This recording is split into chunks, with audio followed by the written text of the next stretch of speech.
қироати шоасари аллома бобоҷон ғафуров тоҷикун. таърихи қадимтарин қадим асри миёна ва давраи нав. гуфтори 61.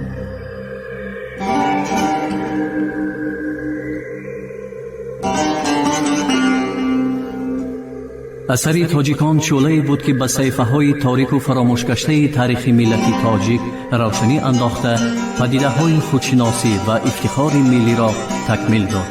президенти ҷумҳурии тоҷикистон эмомалӣ раҳмон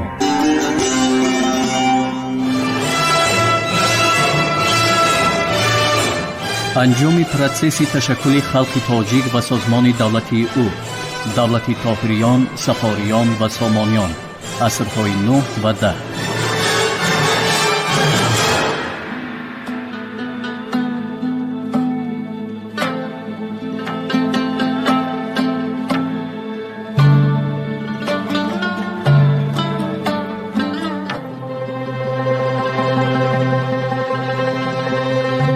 بخارا مرکز دولت سامانیان.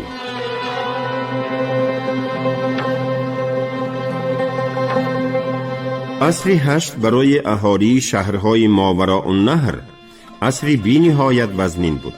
نرشخی در تاریخ بخارا نوشته است که عربها سال 709 بخارا را اشغال کرده، نه فقط نصف حولی هر یک اهالی شهر را کشیده گرفتند، بلکه یک قسم کلان شهر را تماما از اهالی محلی خالی کرده در آن گذرها نمایندگان قبیله های عرب را جای دادند. اکثری عرب هایی که در بخارا ساکن گشتند در گذرهای قریب دروازه کهندیزی شهرستان میزیستند، زیرا در بخارا این محلی از همه بیخوفتر حساب می شد. به شرافت اوج روابط تجارتی شرق نزدیک و ماوراء النهر، شهرهای آسیای میانه با سرعت تمام به شهرهای آباد فئودالی تبدیل یافتن گرفتند. این امر به شکل‌های گوناگون ظاهر می‌گردید. گاهی ساخت داخلی شهرستان دیگر می‌شد، گاهی شهرستان مرتبه خود را از دست می‌داد و بیرون از آن مرکز نوی هنرمندی و تجارت برقرار می‌شد و غیره. بخارا مثال راه یکم تأسیس شهر آباد فئودالی میباشد. حیات اقتصادی و سیاسی شهر بیش از پیش در شهرستان بخارا گرد می آمد. در آنجا بازار و گذرهای نو به نو بنیاد می گردیدند. دکانهای نو، کاروانسرایهای زیاد ساخته می شدند. به قول نرشخی هنوز در عهد طاهریان در بخارا کارخانه کلان بافندگی وجود داشت و از احتمال دور نیست که در این کارخانه غلامان نیز کار فرموده می شدند. مال این کارخانه به شهرهای مرکزی خلافت و به دورترین شهرهای شرق نزدیک به فروش می رفت. در حدود شهرستانی پیشتره حولی‌های با حشمت بایان عمارت یافتند. بسیار بناهای نو ساخته شدند که در آنها اداره‌های دولتی جایگیر بودند. در برابر دیگر شدن خود شهرستان بخارا از ابتدای عصر 8 سر کرده، شهر هم از 3 جانب وسیع شدن گرفت. از جانب جنوب در پس دروازه عطاران بازار و رباطهای زیادی پیدا شدند. از جنوب و غرب و جنوب و شرق نیز بازارها و محله های نوی کاسبان به وجود آمدند. در میانه های عصر 9 بخارا خیلی کلان شده رفت و سالهای 849-850 اطراف آن را با دیوار نو پیچانیده گرفتند که 11 دروازه داشت. به مرکز حیات سیاسی دولت سامانیان تبدیل یافتن ریگستان بخارا، در شمال شهر بنا شدن قصر امیر و بناهای سیرشمار دیوانها نمود شهر را خیلی دیگر کرد. در مرکز شهر گرد آمدن حیات اقتصادی مساعدت نمود که بخارا به شهر فئودالی مبدل شود. در شهر محله های مخصوصی کاسبان پیدا شدند که در آن جایها هم در دکانها مال استحصال می گردید و هم در همان جا فروخته می شد. انا به همین سبب در عصر 10 تمام مرکز بخارا گویا یک بازاری کلانی بود و نمود خود شهر هم خیلی تغییر یافت. انجام پروسس تشکل خلق تاجیک و سازمان دولتی او، دولتی طاهریان، صفاریان و سامانیان، عصرهای 9 و 10. سازمان انعامات فیادالی و زمینداری شرطی. عصر 10 دوره فیادالیسم مترقی می باشد. دولت سامانیان دولت فیادالی بود که منفعت زمینداران و تاجران کلان را دستگیری می نمود. انا به همین سبب ذکر رونق خواجگی، رواج زراعت، کاسبی و معاملات پولی هرگز چنین معنی ندارد که این رونق و رواج باعث بهتر شدن احوال اهل مهنت می شده باشد. صاحب اساسی آب و زمین دولت و فیادال‌های کلان بودند. وابسته به همین زمین هم به زمین‌های دولتی، فیادالی، ملکی و وقف تقسیم می شد. مدرکات دوره‌های پیشین شهادت می دهند که زمینداران خرد با شدتی تمام شکست خورده خانه ویران می شدند که مجبور بودند زمین‌های خود را اختیاراً به فیادال‌های کلان دهند. این کار البته در عصر 10 هم ادامه داشت. در عهد سامانیان غیر از ملک‌های غیر شرطی اینچنین ملک‌های شرطی، زمینداری شرطی فیادالی نیز وجود داشت که بر عوض خدمت انعام می یافت. درجه رونق سازمان انعامات فیادالی برای خدمت و زمینداری شرطی یکی از نشانه‌های مهم آن است که جمعیت از بالا تا کدام درجه فیادالی کننده شده است. عقیده هست که گویا در دوره سامانیان هم انعامات فیادالی و هم زمینداری شرطی مقام قضایی نداشت، یعنی در حیات اجتماعی و اقتصادی تأثیری نداشت و تنها در عصرهای 11-12 در عهد قرخانیان و سلجوقیان با سرعت تمام رواج یافت. موافق معلومات بعضی مأخذهای خطی در عهد سامانیان قریب نصف پول دولت برای معاش خدمتچیان صرف می شد و گویا همین نکته باعث پیدایش آن عقیده های مذکور گردیده است. مأخذ خطی دوره ثانی‌تر سیاستنامه روشن و واضح نوشته است که در دوره سامانیان در خراسان اقطاع داده نمی شد. غیر از این در مأخذها نهایت کم واضح ذکر شده است که برای خدمت دولت این یا آن انعام داده شده باشد و محض همین هم باعث پیدایش آن عقیده ها شدنش ممکن است. انا همین طور در تاریخ دو دوره آسیایی میانه، عصرهای 9-10 و عصرهای 11-12 به هم مقابل گذاشته شدند و پیدایش سازمان انعامات فیادالی کاملا به آسیای میانه را تصرف کردن قرخانی ها و سلجوقیان وابسته کرده شد. تحقیقات تاریخی و نومیزماتی امکان داد که در اساس متریال های کنکریت آسیای میانه این مسئله از نقطه نظری نو دیده شود. در نتیجه این تحقیقات 18 انعام کفش کردید که برای خدمت داده شده است و به این شماره آن انعام هایی که قبل از این در ادبیات ذکر شده بودند از قبیل ملک های انعامی سیمجوری های کوهستان داخل نمی شوند. یگان انعام به نظر نرسید که به خدمتچی یا خود سرباز قطاری داده شده باشد، ولی انیق معلوم شد که در عصر 9 انعامات بسا کلان و پرارزش دیه‌ها، شهرها، ولایت‌های تام فقط به اهل سلاله داده می‌شد. اما در عصر 10 خصوصاً در نیمه دومی عصر انعام بیشتر به آنهایی داده می‌شد که از اهل سلاله نبودند و اساساً از جمله عملداران عادی و حتی بعضاً عملداران خرد هم بودند. اندازه انعام پیشتره بر این خیلی کلان بود، ولی اکنون انعام‌های خردتری هم داده می شد. انعامات عصرهای 9-10 به انعام گیرنده حقوق می داد که به تمام درآمد ملک انعام شده و یا به یک قسم آن درآمد صاحب شود، ولی خود انعام نه عمربادی بود و نه میراثی. کسی که انعام می گرفت باید یگان وظیفه را هم اجرا می کرد، یعنی خودش باید صاحب منصبی می بود. عادتاً این منصب حاکم ولایت یا شهری انعام گردیده بود و به این سبب انعامگیر در حل مسئله های داخلی ولایت و یا شهر حقوق و امتیازهای کلان داشت.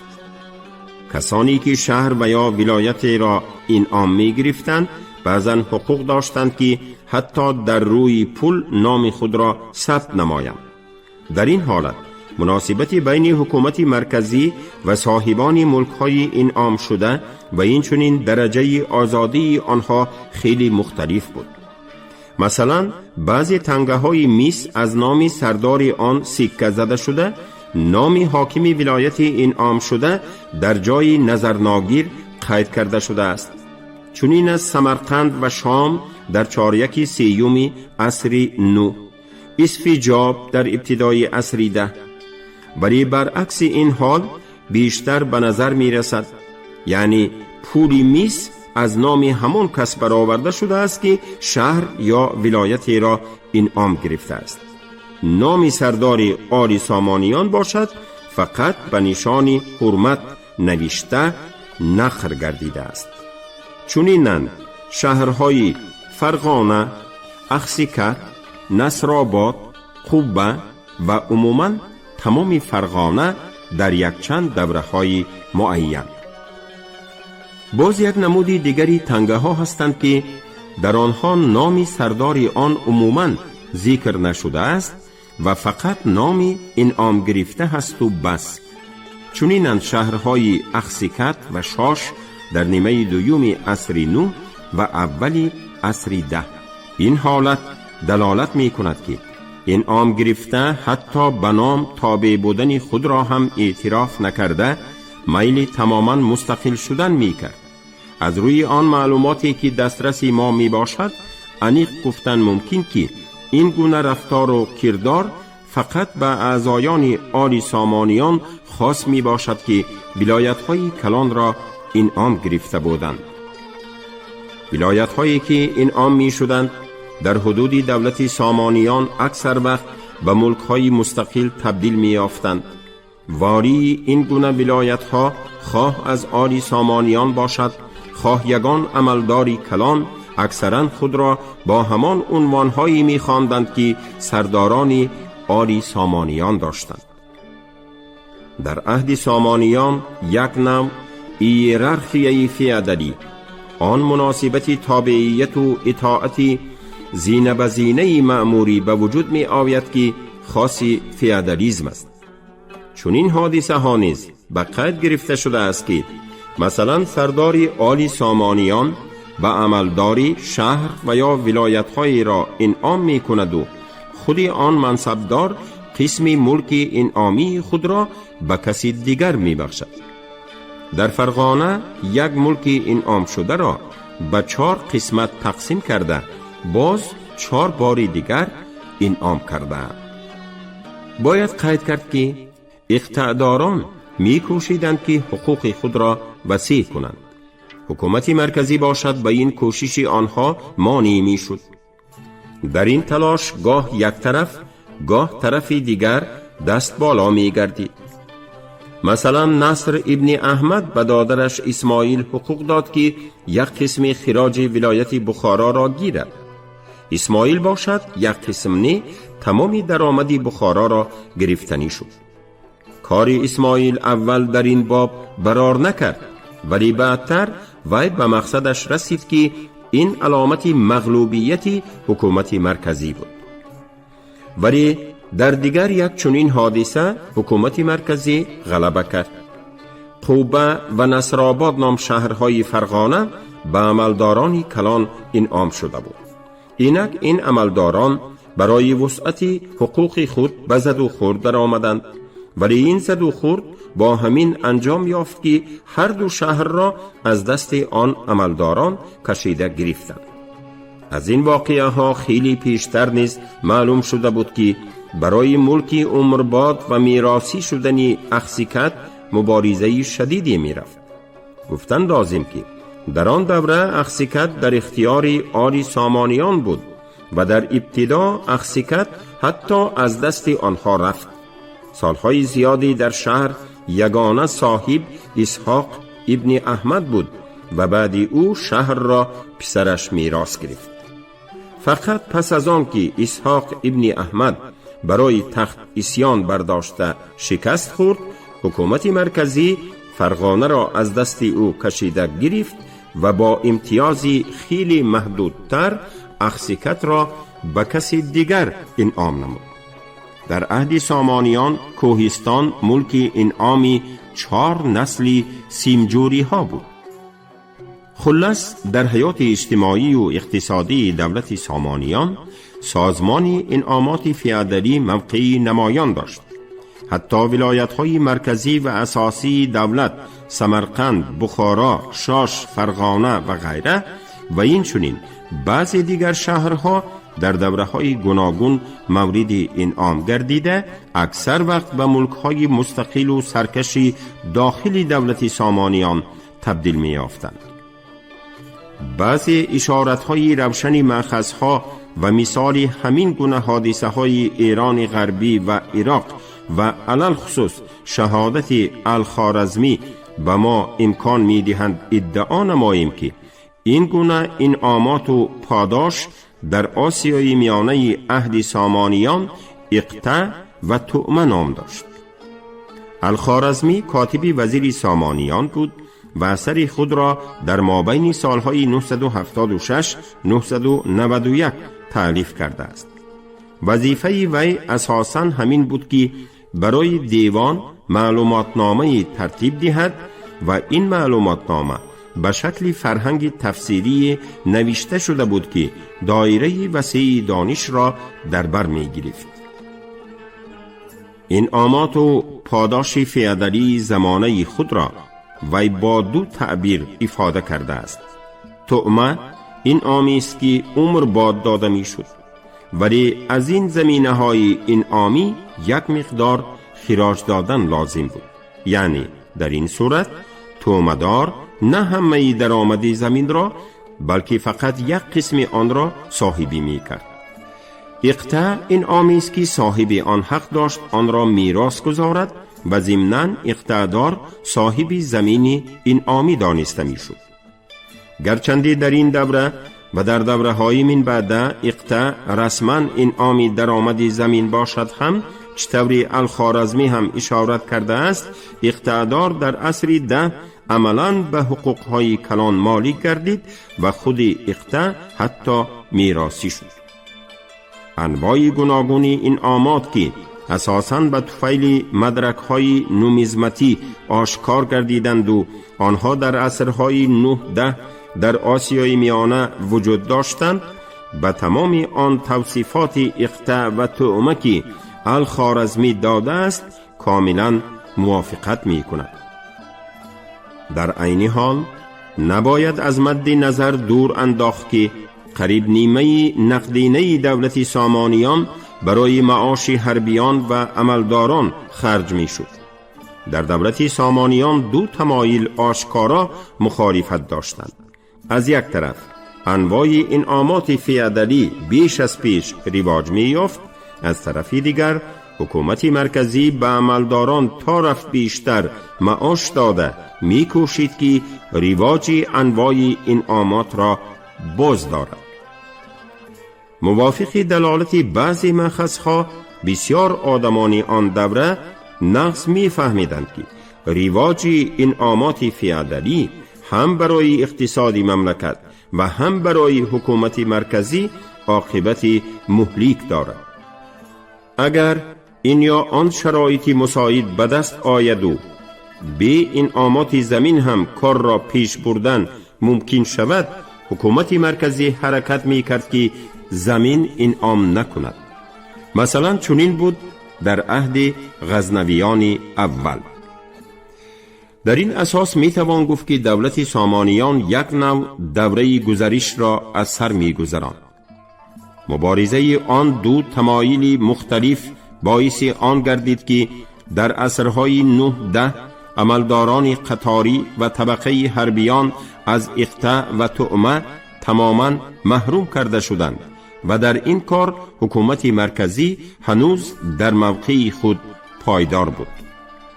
در بابت طبقه بالای صنف حکمران باشد، حکومت مرکزی مجبور می شد که به آنها بیش از پیش زمین انعام کند و یگانه کاری که از دستش می آمد برای ملک میراثی نشدن این زمین ها مبارزه می برد و گفتن لازم که همین مبارزه اش هم نه همه وقت نتیجه می داد.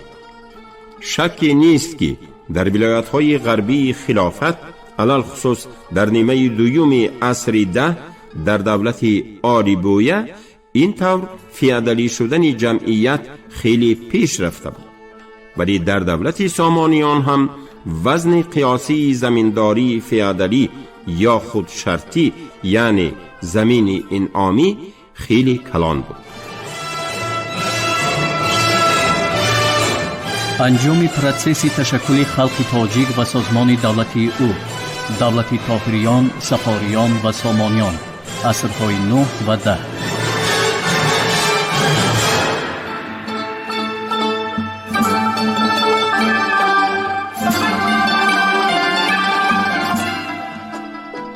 رنته فیادالی، حیات دهقانان و نهضت‌های خلقی.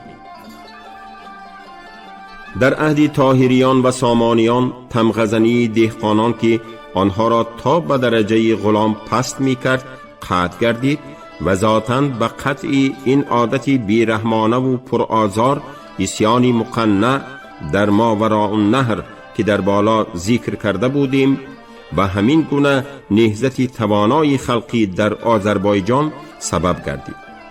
به عقیده یاکوبوفسکی در این دوره مقداری بیگاری اندک کم شد، زیرا در عهد سامانیان دهقانان برای دفع حمله کوچمنچیان دیوارهای قلعه ها را تعمیر نمی کردند و دیواری نو نمی ساختند.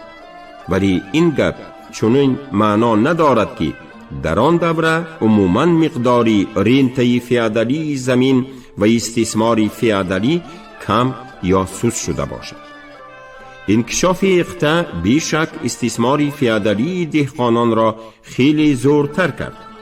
از دیگر طرف دولت مقداری معینی خراج را در وقتش غنداشته می گرفت و حتی در یک سال از حساب سال آینده 2 بار هم خراج می گرفت. و نهایت در عصرهای 9-10 رونق و رواج پراوج مناسبت‌های پولی و مالی هم باعث خیلی وسعت یافتن رنته زمین گردید. در نظر اول برای تصدیق این ادعا گویا هیچ دلیلی نیست. در واقع موافق معلومات مأخذهای عصرهای 9-10 خراج ولایت‌های گوناگون آسیای میانه که به شکل پول حساب کرده میشد و مقداری معینی داشت، در این دوره گویا هیچ کم و زیاد نشده است. ولی این فقط ظاهراً بود. در اصل باشد مقدار خراج سال به سال زیاد میشد. این را از معلومات زیرین فهمیدن ممکن است. به قول نرشخی خراج بخارا اولها از 200,000 درم نقره اندک زیاد بوده است.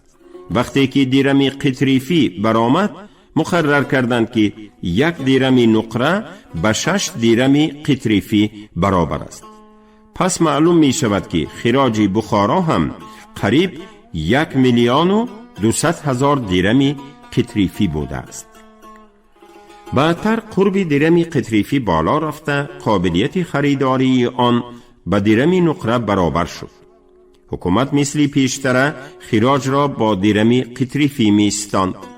این باشد چنین معنا دارد که مقدار خراج در یک مدت کوتاه 6 برابر زیاد شد. زیاده از این، در اولهای سال 835 قرب درم نقره و قطریفی باز تغییر یافت. اکنون 10 درم نقره و 20 درم قطریفی نی، بلکه همگی به 8.5 درم قطریفی برابر شد. سال 921 باشد 10 درم نقره همگی به 7 درم قطریفی برابر شده ماند. خلاص اگر مقدار پیشتره خراج را 100% حساب کنیم، سال 921 مقدار آن به 857% رسید. این رقم البته شرطی می باشد و بسیار دیگر عامل ها را، تغییر نرخ مال، آذوقه و غیره، پرره به حساب گرفتن از امکان بیرون است. ولی همین جهت بیشک است که در مدت عصرهای 9-10 مقدار خراج بخارا ظاهراً تغییر نیافته باشد هم اصلاً دائما زیاد می شد. معلوم که این حادثه در دیگر جایهای آسیای میانه هم عیناً چنین بود. باز یک مسئله هست که به اندازه ناروشن می باشد. انیق معلوم که خراج زمین به چی شکل ادا کرده می شد. مأخذهای دوره های ثانی‌تر شهادت می دهند که در آسیای میانه رینته فیودالی عادتاً به شکل آمیخته رویانده می شد. یعنی خراج هم به نمودی محصولات، هم به نمودی بیگاری و هم با پول ادا می گردید و ضمناً بیش از همه به نمودی محصولات رویانده می شد. مأخذهای عصرهای 9-10 مقدار خراج را فقط با پول افاده کردند. ولی روشن کردن خیلی مهم می باشد که پول خراج بی واسطه از خود خراج دهنده گرفته می شد و یا مقدار خراج با پول اعلان گردیده، بعد برابری همان مقدار پول محصولات می ستانیدند. اگر از خود خراج دهنده پول خراج گرفته شود، با ایمان کامل گفتن ممکن که نمود پولی خراج افضلیتی تام داشت. یاکوبوفسکی هم طرفدار عقیده ای بود که در عصرهای 9-10 پرداخت پولکی خراج قسمی اساسی شده بود. ذاتاً یاکوبوفسکی برای تصدیق ادعای خود به یک روایت نرشخی تکیه می کند. موافق این روایت نرشخی سال 874 حسین ابن طاهر بخارا را اشغال نموده خراج آن را با درم قطریفی رویاند و بعد آن را به نقره خالص عوض کردنی شد. چطوری که می‌بینین در آن دوره خراج در واقع پولکی ستانده شده است. پولکی ستانده شدن خراج واقعه یگانه نبود. برای اثبات این دعوا خراج بخارا را مثال آوردن کفایه است. علل خصوص در بالا هم گفته شده بود که حکومت بعد بلند شدن قرب درم قطریفی برای ادای خراج حتی نقره خالص را نگرفت و طلب کرد که خراج فقط با درم قطریفی داده شود. پولکی رویاندن خراج در عصرهای 9-10 در بسیار مضافات‌های عراق هم رسم بود.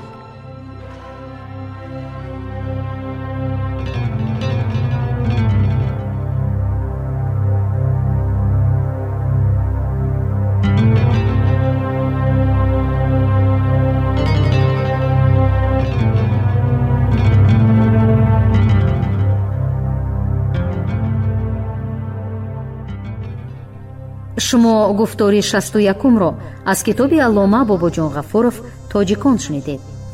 عبدالرشید خوجم خلافخوند، کارگردان شیرعلی نغزلی.